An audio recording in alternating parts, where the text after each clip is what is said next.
வணக்கம் வியூவர்ஸ், வாழ்த்துக்களுடன் Shanthi's food kitchen. இன்னைக்கு என்ன செய்யலாம்? சமோசாவுக்கு மாவு பிசைஞ்சு வச்சிருக்கேன். மாவு சாப்பிட்டா இந்த மாதிரி பிசைஞ்சு வச்சிருக்கேன் பாருங்க.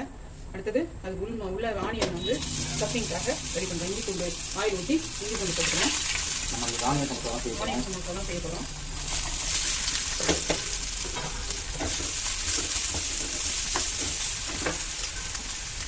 நல்லா ஆனியனை நைஸாக அரிஞ்சு வாங்கி போட்டு வதக்கலாம்.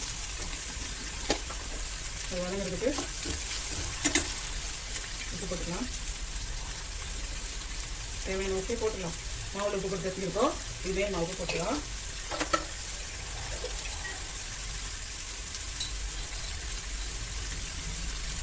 கொஞ்சம் பெருங்காய பொடி, தேவையான மஞ்சள் தூள்,